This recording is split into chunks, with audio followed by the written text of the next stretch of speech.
Here's the last point that I'll share with you. I asked my team, I love Venn diagrams, so I just do. Whenever you're dealing with conflict, pull out a Venn diagram, right? And so, the three circles. And so I asked my team, right? They're fantastic. Well, let me just say, I love Venn diagrams. I really love Venn diagrams. The circles, right? 3 usually. Among the many things that I like, I love Venn diagrams. The 3 circles. I love Venn diagrams. I just throw it into a Venn diagram. I'll tell you everything you need to know about any issue, especially where there is, you're trying to understand the intersection and the connections, right? And so I asked my team to prepare a Venn diagram for me. Here's my Venn diagram. Oh, we have a Venn diagram.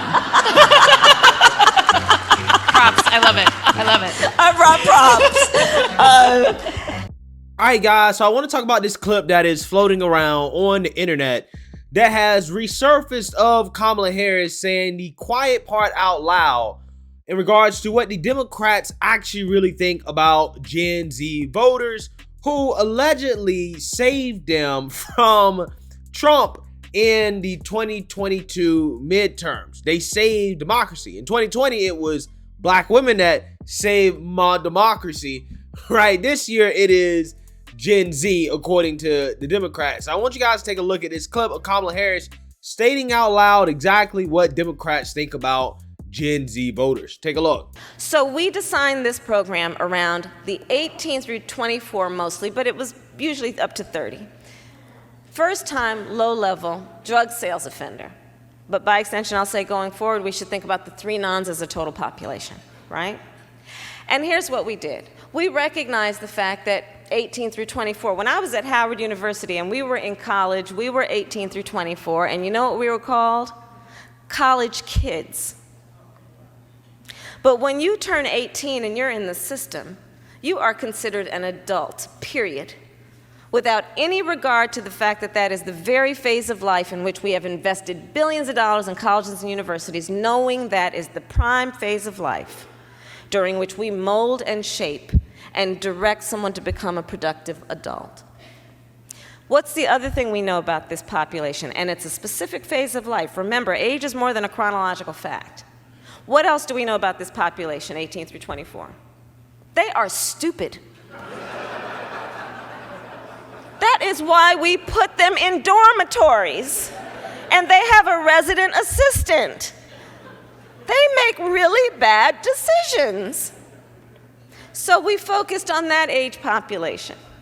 Yeah, Kamala Harris saying out loud exactly why the Democrats are so successful with Gen Z voters. Okay, people say, well, why Democrats have more appeal to Gen Z voters than Republicans? Well, it's because Democrats know that Gen Z, they're stupid, and Democrats think that the whole population is stupid, to be quite honest with you, but they really do believe that about Gen Z, and that's why they target them with false promises and delusions about reality and how the world works.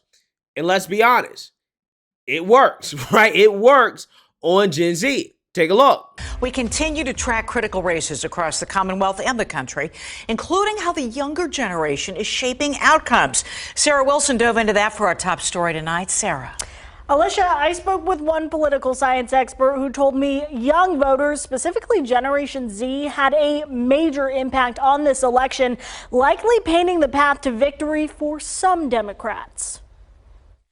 A red wave crashing into a blue wall. It was a good day, I think, for democracy. As Democrats and Republicans continue fighting for control of Congress. Election night going better for Democrats than many election experts expected. That's thanks in part to the youngest generation of voters. Generation Z was the most important demographic in this election, because if it were just the older generations voting, we would be talking about a very different election right now. Americans ages 18 to to 29 only make up about 12% of voters, but the majority of them typically elect Democrats. The Democrats are on their side on most of the issues important to them. One of them being abortion. According to an exit poll conducted by ABC News, 44% of voters ages 18 to 29 said abortion is top of mind for them. I would say also in issues like climate change, for a segment of that population, a big segment of that population,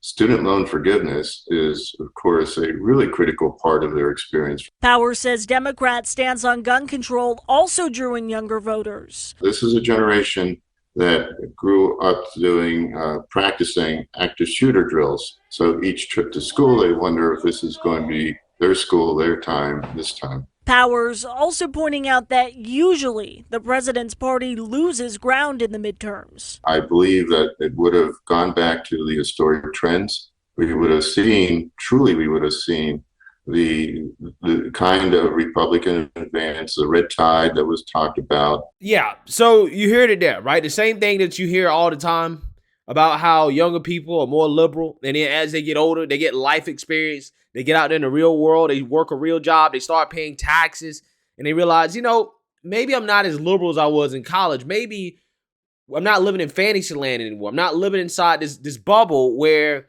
it is nothing but woke leftist ideology being imposed on you every single day. Once you get out of that and you start raising a family, you get a house, you get some assets, you get some bills, right?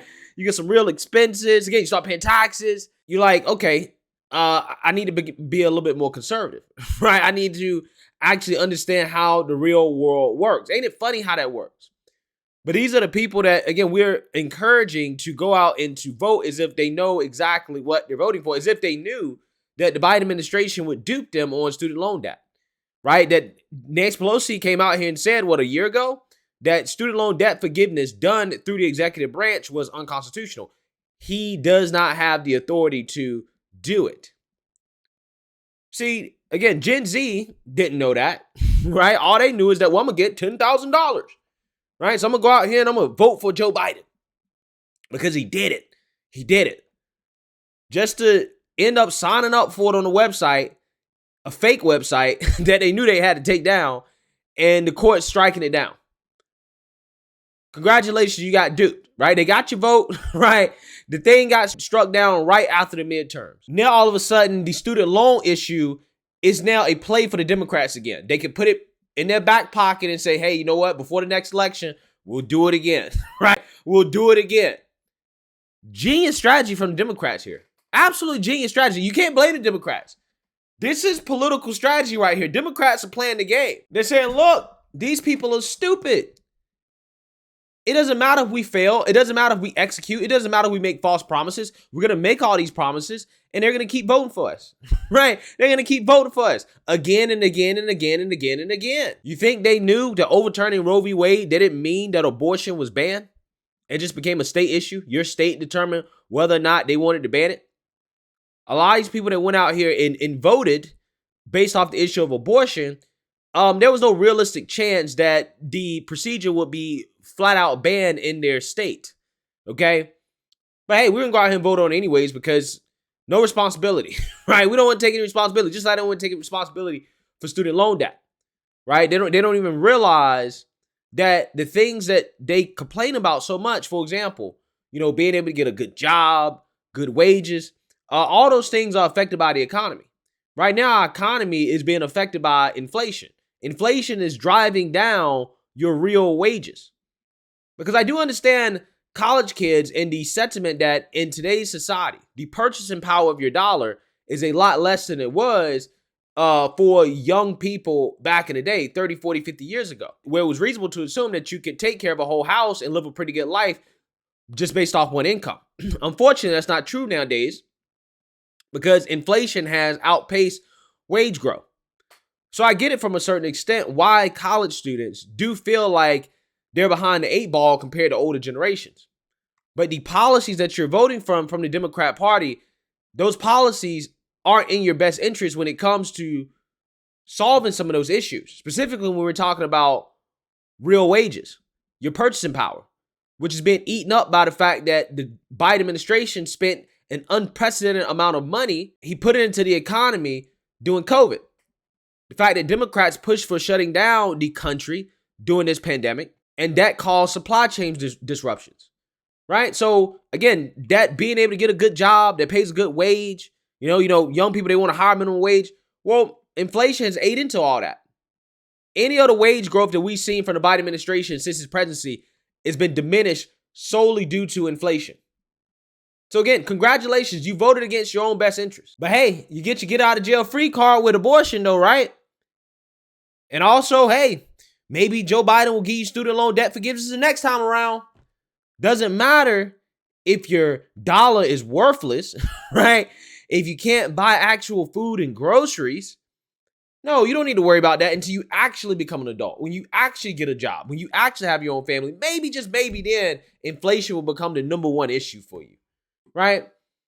Hard to imagine inflation being a big issue for college students who are living off the government's money, government handouts with the student loans anyways. That, quite honestly, again, a lot of these students shouldn't get.